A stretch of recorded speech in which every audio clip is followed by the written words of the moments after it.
अस्सलाम वालेकुम dear students, how are you. I hope आप लोग सब ठीक होंगे।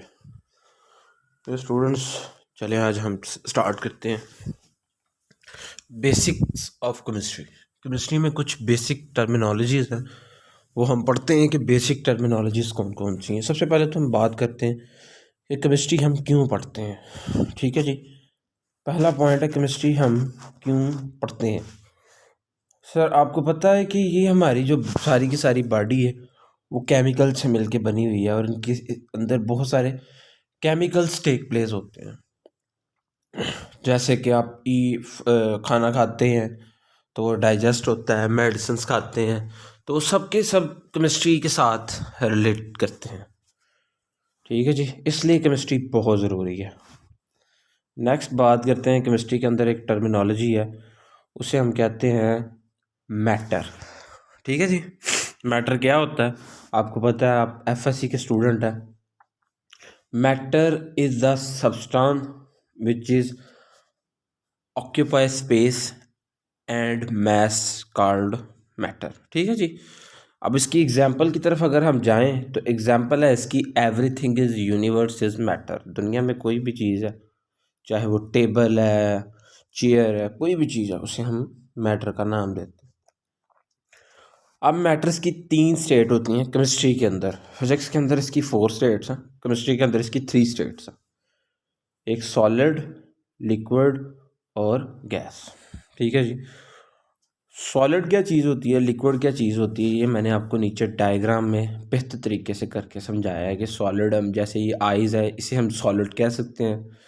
ये गैस है कि चाय के अंदर जब हम को रख देते हैं, मतलब जब बिल्कुल तैयार हो जाती है तो रखते हैं तो उसके अंदर से वेपर्स निकलते हैं, वो वाला। और लिक्विड क्या है जी, ग्लास के अंदर पानी है। ठीक है जी, 3 स्टेट्स हैं मैटर की। ठीक है जी, नेक्स्ट बात करते हैं कि मेटल्स की स्टेट के बाद कि जो सॉलिड होता है, सॉलिड की जो शेप होती है वो डेफिनेट होती है, यानी कि वो ख़ास ठोस शक्ल का होता है, और उसका वॉल्यूम भी फिक्स्ड होता है। ठीक है जी, और अगर लिक्विड की बात करें तो उसकी शेप फिक्स्ड नहीं होती, वॉल्यूम फिक्स्ड होता। ठीक है जी, जिस शेप में यानी जिस कंटेनर में आप लिक्विड को डालेंगे वो उस शेप को ऑक्यूपाई कर लेगा, उस शेप को अपनी तरफ अपना लेगा। गैस की बात करें तो ना उसका कोई शेप होती है ना उसका कोई वॉल्यूम होता है। आप इस डायग्राम में समझ सकते हैं कि मैं क्या कह रहा हूँ, कि सॉलिड की एक मज़ीद अच्छी और बेहतर शेप भी आपको नज़र आ रही है। लिक्विड की शेप तो नज़र आ रही है, सॉरी, वॉल्यूम तो नज़र आ रहा है पर शेप नहीं नज़र आ रही। नेक्स्ट बात करते हैं गैस की, तो गैस में आप लोगों को ना शेप सही नज़र आ रही है और ना ही वॉल्यूम नज़र आ रहा है।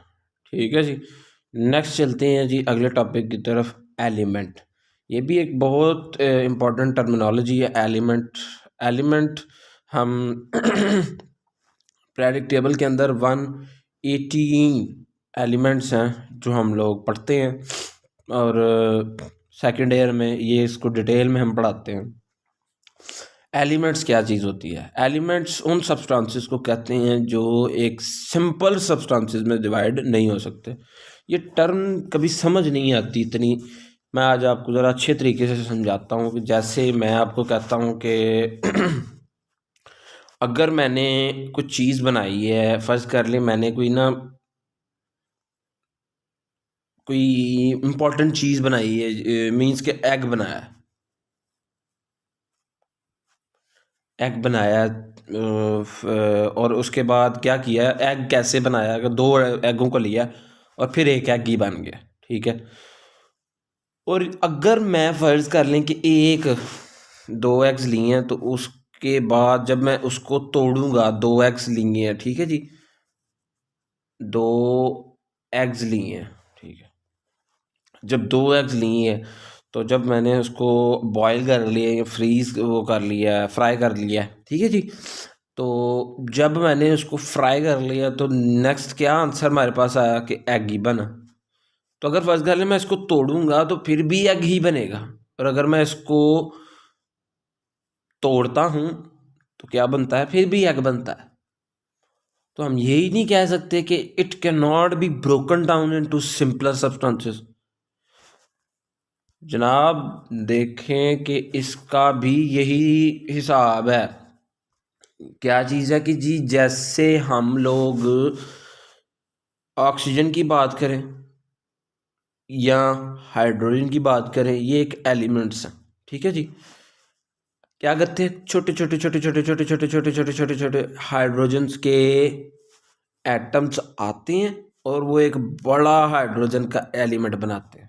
क्योंकि छोटे छोटे हाइड्रोजन के एलिमेंट्स मिल के एटम्स मिल के एक बड़ा हाइड्रोजन का एलिमेंट बनाते हैं। तो जब हम इनको फर्ज कर लें तोड़ने की कोशिश भी करेंगे तो निकलेगा कुछ भी नहीं। तो इस तरह हम कहेंगे कि ये कभी भी सिंपलर अपनी छोटी हालत में नहीं जाते, बस अपनी हालत में रहते हैं। और पीरियोडिक टेबल में हम एलिमेंट्स को ही डील करते हैं। एलिमेंट्स की कुछ एग्जांपल है, जैसे कार्बन है, ऑक्सीजन है, हाइड्रोजन है, गोल्ड, सिल्वर, आयरन है, ठीक है जी। और ये मैं आपको बात कर चुका हूँ कि ये क्या चीज़ है जी, कि जितने भी हाइड्रोजन ये जस्ट अ मिनट, जितने भी एलिमेंट्स हैं वो एक ही टाइप के एटम से मिलके बनते हैं। जितने भी एलिमेंट्स हैं, जैसे कि हाइड्रोजन है, जैसे कि ऑक्सीजन है, वो सारे के सारे क्या करते हैं, एक ही टाइप के एटम्स से मिलके बनते हैं।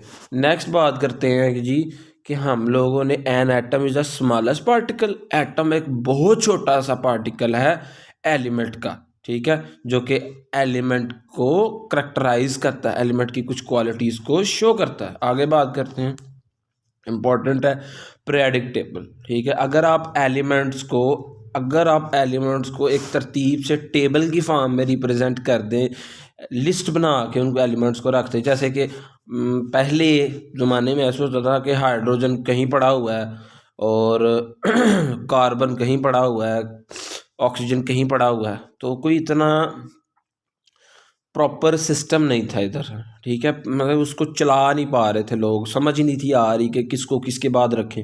फिर एटॉमिक मैसेस का कॉन्सेप्ट आया कि एटॉमिक मैसेस के हिसाब से अरेंजमेंट हो, फिर उसके बाद एटॉमिक नंबर के हिसाब से पैटर्न आया कि उसके हिसाब से अरेंजमेंट होनी चाहिए, ठीक है जी। अब हम बात करते हैं, a complete list of an elements appear in the periodic table. अगर आप एलिमेंट्स को एक लिस्ट दे देते हैं तो हम उसको कहते हैं कि हमने इसको पीरियोडिक टेबल बना दिया। एक प्रॉपर लिस्ट देते हैं according to atomic number, atomic I am sorry just a minute, according to atomic number,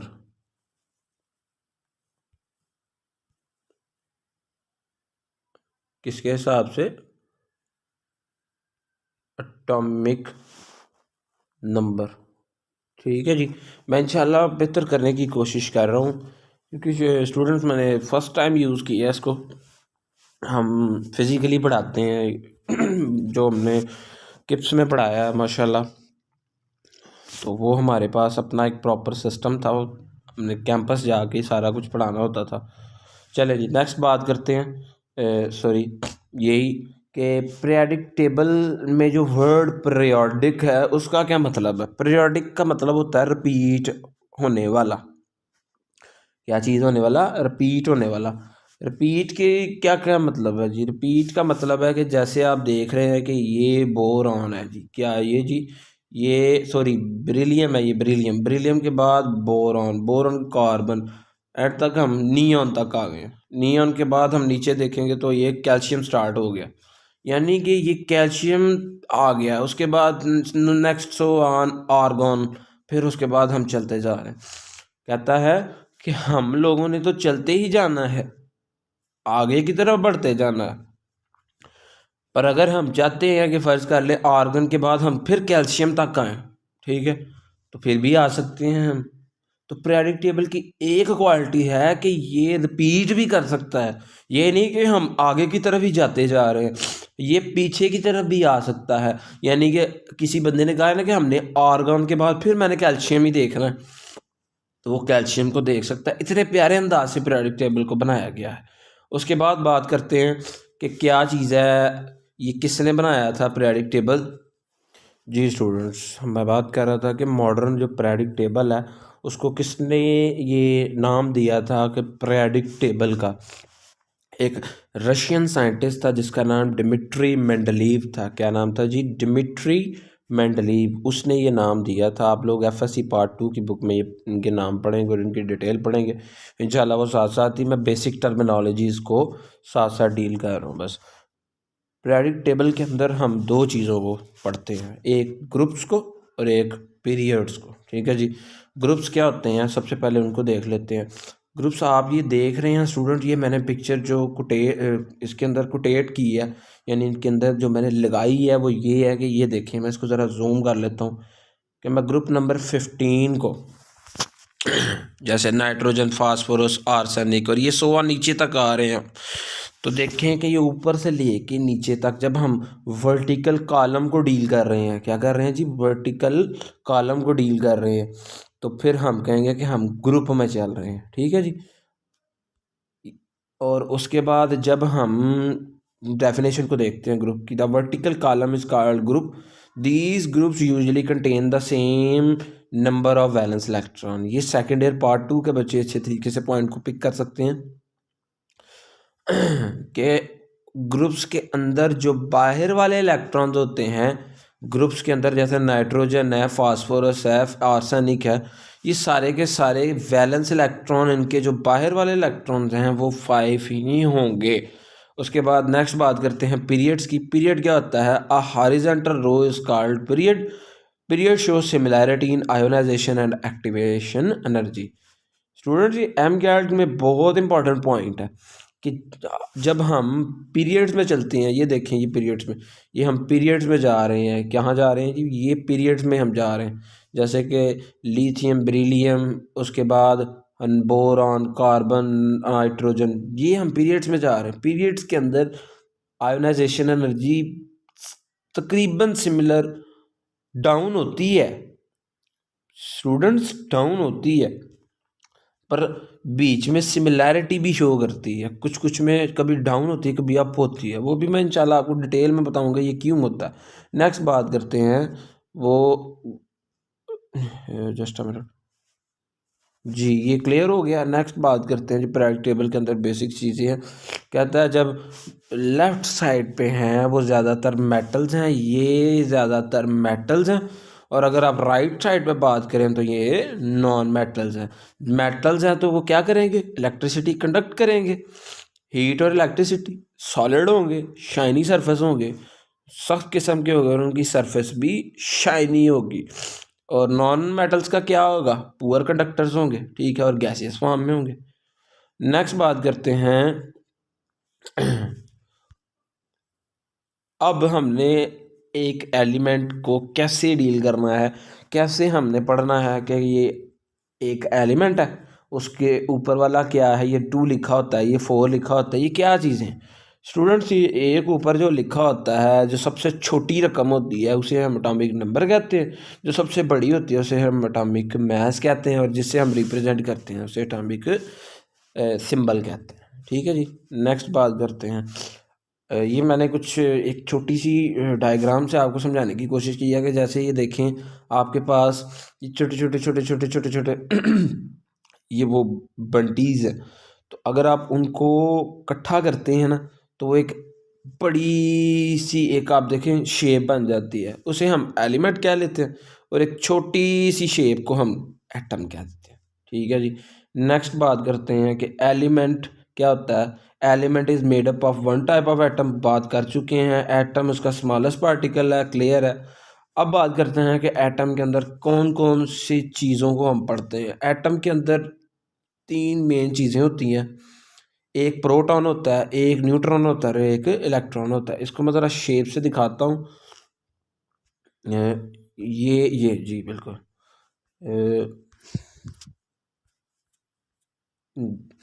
ये देखिएगा कि ये मैं आगे ड्राई करता हूँ। जी स्टूडेंट, ये देखें स्टूडेंट्स कि ये आपके पास ये आपके पास एक प्रोटॉन मौजूद है और उसको मैं ये पॉजिटिव से जो कर देता हूँ, इसे हम न्यूक्लियस का नाम देते हैं जी। इसे हम न्यूक्लियस कहते हैं। क्या कहते हैं जी? न्यूक्लियस। ठीक है जी, इसे हम न्यूक्लियस का नाम देते हैं। न्यूक्लियस के बाद हम कहते हैं कि इसके अंदर दो चीज़ें रहती हैं, मतलब दो बंदे रहते हैं। एक तो प्रोटॉन रहता है,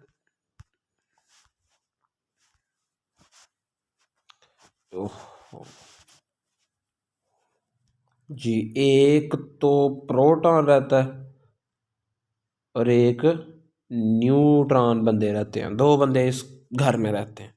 बाहर आ गए ये होते हैं शेल्स। इन शेल्स में सिर्फ इलेक्ट्रॉन रहते हैं।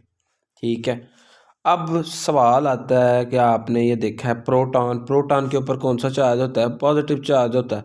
पॉजिटिव चार्ज की वजह से और ये न्यूक्लियस के अंदर पाए जाते हैं और इनका वज़न बहुत ज़्यादा होता है। न्यूट्रॉन की बात करें तो ये न्यूट्रल होते हैं, ये भी न्यूक्लियस के अंदर पाए जाते हैं और इनका भी बड़ा वज़न होता है। इलेक्ट्रॉन्स की बात करें तो इलेक्ट्रॉन्स जो वो कहाँ पाए जाते हैं? न्यूक्लियस से बाहर, और इनका कोई वज़न नहीं होता। ये आपने रदरफोर्ड की थ्योरी में पढ़ा है।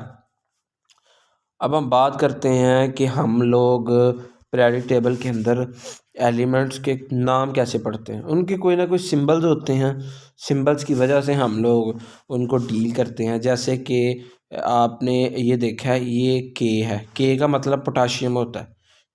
शहजादे, ये लैटिन वर्ड है, इसका मतलब पोटाशियम नहीं है। हम लोग पढ़ते तो पोटाशियम का सिंबल के ही है। या आप इंटरनेट पर सर्च कर लीजिएगा, देख लीजिएगा, ये लैटिन वर्ड है। सबसे ज़्यादा जो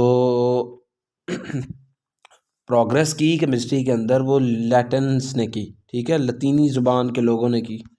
नेक्स्ट बात करते हैं जी कि एटॉमिक नंबर क्या होता है? Atomic number is equal to the number of electrons. ये एटॉमिक नंबर है जी। ऑक्सीजन का एटॉमिक नंबर क्या है जी? 8। और एटॉमिक मास क्या है? 15.999। ठीक है जी। एटॉमिक नंबर का क्या मतलब है कि ऑक्सीजन के पास 8 इलेक्ट्रॉन्स हैं। कितने इलेक्ट्रॉन्स हैं उसके पास? 8 इलेक्ट्रॉन्स हैं। अगर ऑक्सीजन के पास 8 इलेक्ट्रॉन्स हैं तो उसका मतलब है कि उसने अपने शेल्स में कितने इलेक्ट्रॉन रखने हैं? 8 इलेक्ट्रॉन्स रखने हैं। उसके बाद अगर उसके पास 8 इलेक्ट्रॉन हो तो सर डेफिनेट बात है कि उसके पास 8 प्रोटॉन्स भी होंगे। कितने प्रोटॉन्स होंगे उसके पास? 8 प्रोटॉन्स होंगे, क्योंकि उसने अपना स्ट्रक्चर बैलेंस करना है। उसके पास जितने इलेक्ट्रॉन्स होंगे उतने ही प्रोटॉन्स होंगे। ये पॉइंट भी मैंने आपको क्लियर करवा दिया है। ठीक है जी। नेक्स्ट करते हैं बात, एटॉमिक मास का क्या मतलब होता है? एटॉमिक मास क्या होता है जी? ये मैंने आपको बताया पीछे कि एटॉमिक मास हम कहते हैं, जस्ट मिनट जी, एटॉमिक मास है ये क्या है? Atomic mass. एटॉमिक मास के बाद हम बात करते हैं कि एटॉमिक मास होता क्या है। जितने उसके पास प्रोटॉन्स होते हैं, जैसे कि ऑक्सीजन के पास कितने प्रोटॉन्स हैं? 8 प्रोटॉन्स हैं। ठीक है, और जितने उसके पास न्यूट्रॉन्स होते हैं उन दोनों को जमा करें, क्या करें? उन दोनों को जमा करें तो हम लोगों के पास क्या आता है? एटॉमिक मास आता है जी। नेक्स्ट बात करते हैं न्यूट्रॉन्स क्या होता है और न्यूट्रॉन्स को कैसे फाइंड करते हैं। देखा है मैंने, आपको पीछे नहीं लिखा मैंने। एटॉमिक न्यूट्रॉन्स को फाइंड करते हैं कि जिस तरह उसका एटॉमिक मास होता है, जैसे कि हम ऑक्सीजन के इसको 16 ले लेते हैं, एटॉमिक नंबर कितना है उसका? 8। 16 माइनस 8 इज इक्वल टू 8। उसके पास कितने न्यूट्रॉन्स हैं? 8 न्यूट्रॉन्स हैं। नेक्स्ट बात करते हैं जी वैलेंस इलेक्ट्रॉन। वैलेंस इलेक्ट्रॉन आप लोगों को पता है कि ये एक जो मॉडर्न स्ट्रक्चर है एटम का, ये आप देख रहे हैं, इसमें ये शेल्स हैं। शेल्स कितनी किस्म के होते हैं? के शेल, एल, एम और एन। ये जो एन वाला होता है ये वैलेंस होता है, बाहर वाले को हम वैलेंस कहते हैं।